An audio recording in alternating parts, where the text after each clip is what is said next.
इस वीडियो में हम जो पिछला हमने 40 क्वेश्चन तक हल कर लिया था, तो आज हम अगले क्वेश्चन से स्टार्ट करेंगे।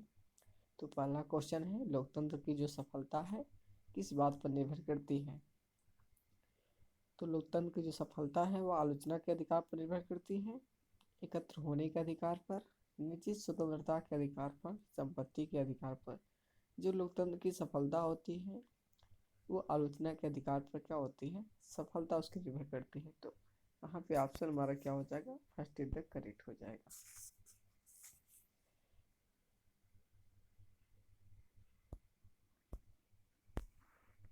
अगला प्रश्न है, भारत के राज्य किस क्षेत्र में केंद्र से अधिक स्वायत्तता की मांग कर रहे हैं। भारत के राज्य किस क्षेत्र में केंद्र से अधिक स्वायत्तता की मांग कर रहे हैं। विधायी क्षेत्र में, प्रशासनिक क्षेत्र में, वित्तीय क्षेत्र में। तो इन सभी क्षेत्रों में जो है राज्य केंद्र से अधिक स्वायत्तता की मांग कर रहे हैं। तो यहाँ पे ऑप्शन डी द करेक्ट हो जाएगा, उपयुक्त सभी। निम्न में से किस भाषा को केंद्रीय सरकार द्वारा श्रेण्य भाषा यानी क्लासिकल भाषा का दर्जा दिया गया है। तो गुजराती, तमिल, मराठी, मलयालम। तो यहाँ पे हमारा उत्तर हो जाएगा, तमिल भाषा को क्लासिकल भाषा का दर्जा दिया गया है केंद्रीय सरकार द्वारा। तो यहाँ पे उत्तर होगा तमिल। अगला प्रश्न है, शक्ति के विकेंद्रीकरण को गांधी जी के समर्थन का क्या कारण था। विकेंद्रीकरण लोकतंत्र में लोगों की अधिक भागीदारी सुनिश्चित करता है। भारत में अतीत में शक्ति का विकेंद्रीकरण था। देश के आर्थिक विकास के लिए विकेंद्रीकरण अनिवार्य था। विकेंद्रीकरण सांप्रदायिकता को रोक सकता है। जो विकेंद्रीकरण लोकतंत्र था उसमें क्या लोगों की अधिक भागीदारी सुनिश्चित करना था। तो यहाँ पे ऑप्शन करेक्ट हो जाएगा। और गांधी जी इसलिए ग्राम स्वराज की बात करते थे। अगला प्रश्न है, लोगों की सहमति का अर्थ है। लोगों की सहमति का क्या अर्थ है।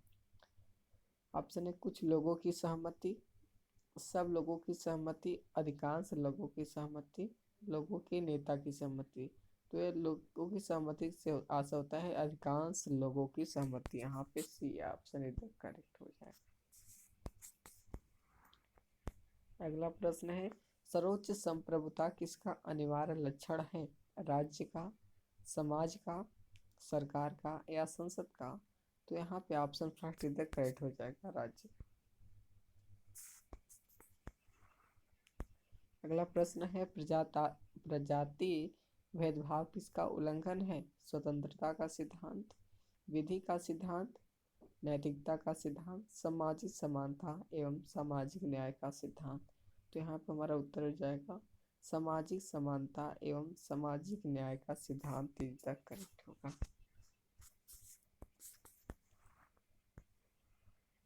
अगला प्रश्न है, एकात्मक संरचना और अध्यक्षात्मक शासन प्रणाली रूप वाले देश का एक उदाहरण है।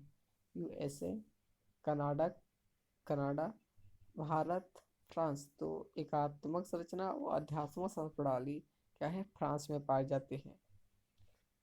तो यहाँ पे हमारा उत्तर हो जाएगा option D is the correct. अगला प्रश्न है, निम्नलिखित में से किसका सिद्धांत है कि व्यक्ति चाहे बदल जाए पर नियम नहीं बदलने चाहिए। निरंकुश राजतंत्र की बात है, संवैधानिक सरकार की, अलिखित संविधान की,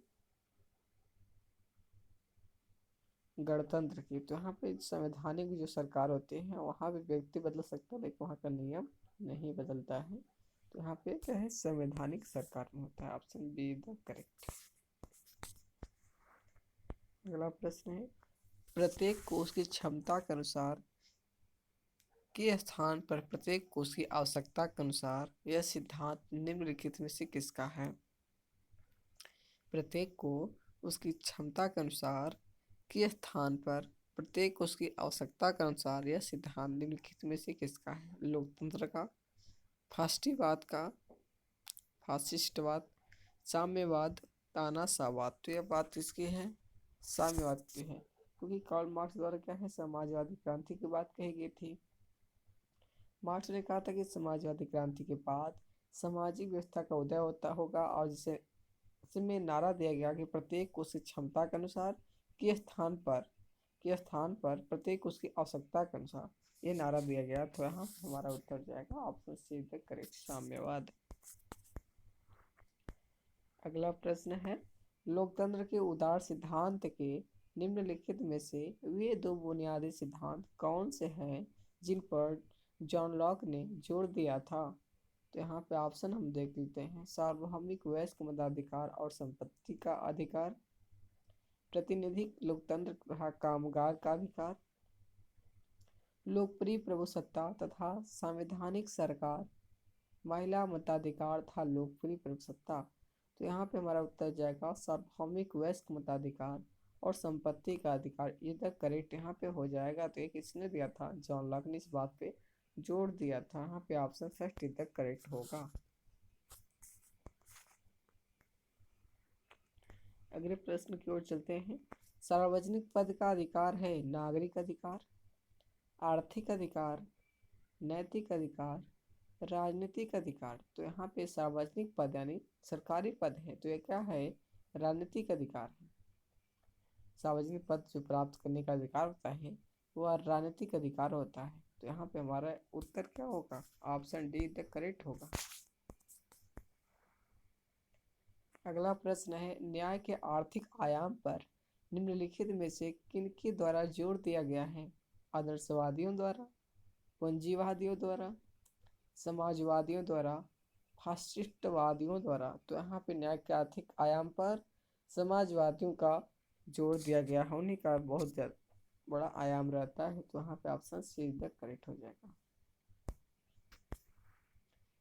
अगले प्रश्न की ओर चलते हैं। निम्नलिखित में से यह देश कौन सा है जिसमें संवैधानिक विधि तथा सामान्य विधि में कोई अंतर नहीं है? UK, USA, Germany, France. तो यहाँ पे हमारा उत्तर क्या होगा? यूके यानी यूनाइटेड किंगडम, जहाँ का क्या है? अलिखित संविधान है, क्योंकि यहाँ रीति रिवाज, परंपराएं, लोक प्रथाएं, न्यायिक व्यवस्था आदि संविधान के स्रोत हैं। इसलिए यहाँ जो संवैधानिक जो विधि होती है और समान विधि में कोई डिफरेंटेड नहीं होता है। तो यहाँ पे हमारा उत्तर ऑप्शन ए यूके हो जाएगा, यूनाइटेड किंगडम, इसे इंग्लैंड भी कहा जाता है। बृहत्तर भारत निम्नलिखित में से किसका द्योतक है? राजनीतिक एकता का, सांस्कृतिक एकता का, धार्मिक एकता का, सामाजिक एकता का। तो बृहत्तर भारत की बात हो रही है। तो बृहत्तर भारत कहाँ से कहाँ तक हो रही है? तो भारत में कश्मीर से लेकर कन्याकुमारी तक क्या है? भारत है। तो यह क्या दिखा रही है? यह सांस्कृतिक एकता को दिखाने की बात कर, इससे स्पष्ट हो रही है, जब विभिन्न प्रकार की जो संस्कृति यहाँ विद्यमान रहती हैं, इसलिए बृहत्तर भारतीय संस्कृति की बात हो रही है। तो यहाँ पे हमारा क्या उत्तर हो जाएगा? सांस्कृतिक एकता की बात है। तो यहाँ पे हमारा option B is the correct हो जाएगा। अगले प्रश्न की ओर चलते हैं। राजा की निरपेक्ष प्रभुसत्ता का समर्थन निम्नलिखित में से किसके द्वारा किया गया था? ऑप्शन है थॉमस हॉब्स के द्वारा, रूसो के द्वारा, जॉन लॉक के द्वारा, कार्ल मार्क्स के द्वारा। जो हॉब्स थे, उनका जो पुस्तक था लेवियाथान, उसका प्रकाशित हुआ था 1651 ईस्वी में। इसी में उसने क्या था? निरपेक्ष प्रभुसत्ता का समर्थन करते हैं। तो यहाँ पे हमारा ऑप्शन क्या होगा? थॉमस हॉब्स तक करेक्ट हो जाएगा। अगले प्रश्न की ओर चलते हैं। किस देश में वित्त विधेयक विधानमंडल के ऊपरी सदन में पेश किया जाता है? ऑस्ट्रेलिया में, फ्रांस में, जापान में, जर्मनी में। तो आप लोग बताइए कि किस में जो वित्त विधेयक होता है ऊपरी सदन में प्रस्तुत किया जाता है? तो इसका उत्तर हम बता रहे हैं, ऑप्शन डी द करेक्ट हो जाएगा, क्योंकि जर्मनी में ऐसा सिस्टम है कि वहाँ पे वित्त विधेयक को ऊपरी सदन में प्रस्तुत किया जाता है, जबकि भारत में जो वित्त विधेयक होता है वह फर्स्ट सदन में किया जाता है, सेकंड सदन में नहीं, या निम्न सदन में किया जाता है, जो लोकप्रिय सदन होता है। तो यहाँ पर उत्तर हमारा हो जाएगा जर्मनी द करेक्ट। अगले प्रश्न की ओर चलते हैं। अगला प्रश्न है बहुल कार्यपालिका का उदाहरण। इसमें बहुल कार्यपालिका के बारे में बताना है, जिसमें कार्यपालिका एक ना हो, दो भी ना हो, बहुल बहुत सारे हो। तो यूएसए, यूके, भारत, स्विट्जरलैंड। तो यहाँ पे क्या होगा, स्विट्जरलैंड हो जाएगा बहुल कार्यपालिका का उदाहरण। यहाँ को ये जो कार्यपालिका शक्ति होती है किसी एक के पास नहीं होती है। और यहाँ पे क्या होता है, जो एकात्मक शासन भी नहीं होता है। यहाँ का जो नागरिकता होती है प्राप्त करने की, वो सिर्फ संघ की नहीं होती है बल्कि राज्य की होती है। यहाँ तक कि संघ की भी होती है, संघ की, राज्य की, यहाँ तक कि जो जिले होते हैं यानी डिस्ट्रिक्ट उनका होता है, वहाँ की भी नागरिकता को प्राप्त करना होता है। तो ये क्या है, बहुल कार्यपालिका का उदाहरण स्विट्जरलैंड है। भारत का है एकल कार्यपालिका का उदाहरण। यहाँ पे ऑप्शन हमारा डी तक करेक्ट हो जाएगा। अगला प्रश्न है बांडुंग सम्मेलन किसके इतिहास में एक प्रमुख मील का पत्थर था। गुटनिरपेक्ष आंदोलन, भारत चीन संबंध, संयुक्त राज्य अमेरिका वियतनाम युद्ध, आसियान के निर्माण में। तो जो बांडुंग सम्मेलन था वह गुटनिरपेक्ष आंदोलन के इतिहास में एक मील का पत्थर साबित हो रहा था, क्योंकि जो बांडुंग सम्मेलन था वो अप्रैल 1955 में इंडोनेशिया में आयोजित किया गया था। इस सम्मेलन में एशिया तथा अफ्रीकी देशों के नेताओं ने जो सिद्धांत स्वीकार किए उनसे गुटनिरपेक्ष आंदोलन को प्रारंभ करने में बहुत सहायता मिलती थी। बांडुंग सम्मेलन ने ही गुटनिरपेक्ष आंदोलन की उत्पत्ति को संभव बनाया था।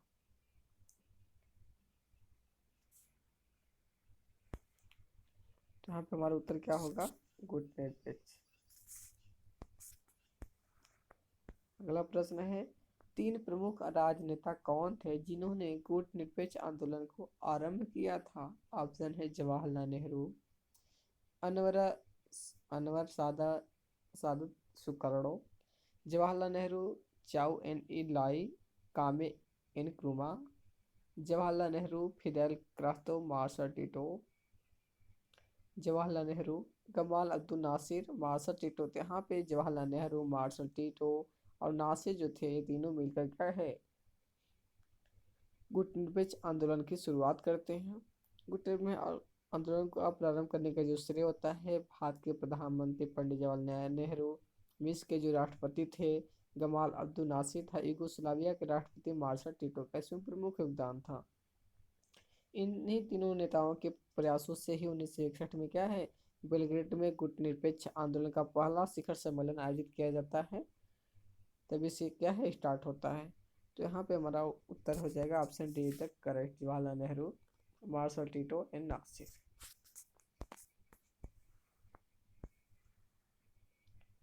इनमें से किस अमेरिकी राष्ट्रपति के कूटनीतिक संबंध सुदृढ़ करने के लिए 1972 में चीन का दौरा किया था। Richard Nixon, George Bush senior, D Eisenhower, G F Kennedy. तो रिचर्ड निक्सन ने क्या है 1969 से 74 के दौरान जो उनकी अवधि थी कार्यकाल, उस टाइम वो अमेरिका के राष्ट्रपति थे। तो निक्सन ने क्या है 1972 में कूटनीतिक संबंध स्थापित करने के लिए चीन का यात्रा किया था, चीन का दौरा किया था। तो यहाँ पे ऑप्शन फर्स्ट इधर करेक्ट हो जाएगा, रिचर्ड निक्सन 1969 से 1974 के राष्ट्रपति के, जब राष्ट्रपति थे तो उस टाइम उन्होंने दौरा किया था 1972 में। अगला प्रश्न है निम्नलिखित में से तीन जोड़े गलत है, सही जोड़े चुनिए। लिखित संविधान इंग्लैंड का, पहला तो फर्स्ट गलत हो जाएगा। एकात्मक राज्य यूएसए का, करेक्ट। ये क्या है, गलत है क्योंकि एकात्मक शासन वहां पे नहीं है। संयुक्त राष्ट्र महासभा को निषेधाधिकार नहीं है, महासभा को नहीं है। सार्क द्विपक्षीय मुद्दे नहीं है। तो यहाँ पे ऑप्शन क्या है, सार्क द्विपक्षीय मुद्दे नहीं है। क्योंकि इंग्लैंड का संविधान डिटेल देख लेते हैं। इंग्लैंड का जो संविधान है वह लिखित संविधान नहीं बल्कि अलिखित और विकसित संविधान है। और अमेरिका में क्या है, संघीय शासन व्यवस्था को अपनाया गया है, यानी एक संघ का शासन होगा, एक राज्य का होगा। और संयुक्त राष्ट्र महासभा को वाला नहीं, जो संयुक्त राष्ट्र सुरक्षा परिषद को निषेधाधिकार प्राप्त है। तो यहाँ पे क्या है, तीनों ऑप्शन क्या है, कट जा रहे हैं, गलत हो रहे हैं। लेकिन सार्क जिसकी स्थापना 1985 में की गई थी, वो क्या है, एक पक्षी संगठन है जिसके संविधान के अनुसार इसके मंच पर द्विपक्षीय मुद्दे उठाना क्या है, वर्जित है। तो यहाँ पे हमारा उत्तर क्या होगा, ऑप्शन डी द करेक्ट होगा। अगला प्रश्न है, सरकार की स्थिरता डॉट डॉट में आश्वस्त होती है, संसदीय शासन में, राष्ट्रपति शासन में, बहुव्यक्ति कार्यपालिका प्रणाली में, प्रत्यक्ष लोकतंत्र में। तो राष्ट्रपति शासन में क्या है, आश्वस्त होती है।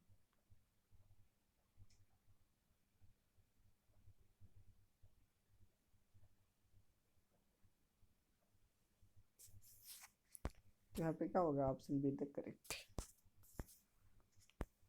अगला प्रश्न है, अध्यक्षात्मक सरकार के काम करने का सिद्धांत है, केंद्र और राज्यों के बीच शक्ति का बंटवारा, शक्ति का केंद्रीकरण, शक्ति का संतुलन, शक्ति का पृथक्करण। जो अध्यक्षात्मक शासन होती है उसमें शक्तियों का बंटवारा अलग अलग होता है, किसके द्वारा, संविधान के द्वारा हो जाता है। इसमें व्यवस्थापिका, कार्यपालिका तथा न्यायपालिका तीनों क्या अपने अपने क्षेत्र में क्या है, स्वतंत्र होते हैं। न व्यवस्थापिका को भंग कर सकती है और न ही न्यायपालिका व्यवस्थापिका के प्रति उत्तरदायी होती है। तो यहाँ पे कहा गया शक्ति पृथक्करण, एक सिद्धांत किसने दिया था, मॉन्टेस्क्यू ने दिया था शक्ति पृथक्करण का सिद्धांत।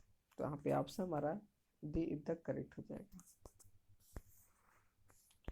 अगला प्रश्न है, संसदीय प्रणाली वाली सरकार को अन्य किस नाम से जाना जाता है। जो संसदीय प्रणाली वाली सरकार थी तो किस नाम से जाना जाता है, वो किस प्रकार की सरकार कहलाएगी, अनुक्रियाशील सरकार, उत्तरदायी सरकार, संघीय सरकार, राष्ट्रपति सरकार। तो उसे उत्तरदायी सरकार या लोकप्रिय सरकार भी कहा जाता है, क्योंकि जो संसदीय शासन प्रणाली वाली सरकार है वो उत्तरदायी सरकार के नाम से जाना जाता है।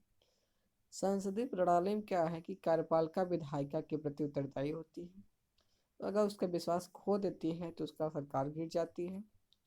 इस प्रकार विधायिका के सदस्य जनमत के प्रति उत्तरदायित्व तो क्या है, धारण करते हैं। यदि वे जनता का विश्वास खो देते हैं तो दोबारा वह क्या है, निर्वाचित नहीं हो पाएंगे। संसदीय प्रणाली में सरकार को उत्तरदायी सरकार के नाम से भी जाना जाता है, जिससे क्या है, संसदीय प्रणाली में कार्यपालिका विधायिका के प्रति उत्तरदायी होती है। अगला प्रश्न देखते हैं, फेबियनवाद का घनिष्ठ संबंध किससे है, फासिस्टवाद, वैज्ञानिक समाजवाद, प्रजातांत्रिक समाजवाद, उदारतावाद। तो यहाँ पे जो फेबियनवाद की बात हो रही है तो ये प्रजातांत्रिक समाजवाद से संबंध रखती है। ऑप्शन सी द करेक्ट हो जाएगा। अगला प्रश्न है, संयुक्त राष्ट्र संघ के महासचिव की नियुक्ति किसके द्वारा की जाती है, महासभा, सुरक्षा परिषद, न्यास घरिता परिषद, विश्व बैंक। तो यहाँ पे संयुक्त राष्ट्र संघ के जो महासचिव होते हैं उनका जो नियुक्ति होता है वो महासभा के द्वारा की जाती है, और यह 5 वर्ष तक अपने पद पर बने रहते हैं। तो ऑप्शन फर्स्ट तक करेक्ट।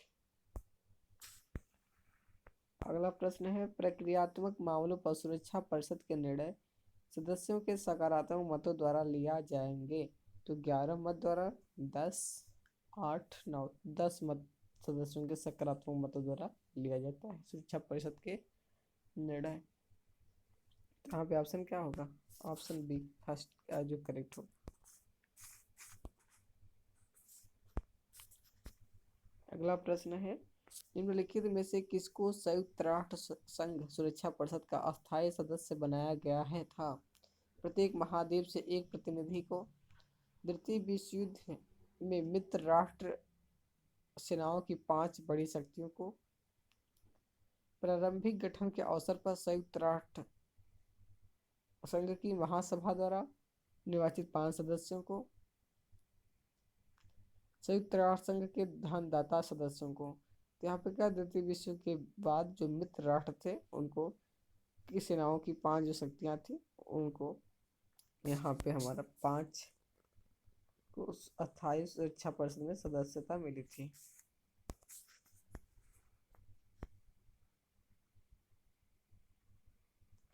अगला प्रश्न है, निम्नलिखित में से किस सन में संयुक्त राष्ट्र महासभा ने सार्वभौमिक मानव अधिकार घोषणा को अंगीकार किया था?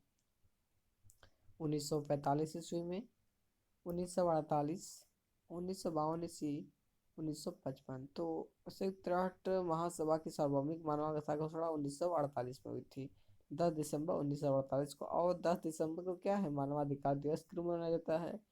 और इसमें क्या है, 13 अनुच्छेद दिए गए हैं। तो यहाँ पे ऑप्शन हमारा हो जाएगा 1948। तो आज का वीडियो यहीं समाप्त होता है। नेक्स्ट वीडियो में हम अगले क्वेश्चन से स्टार्ट करेंगे।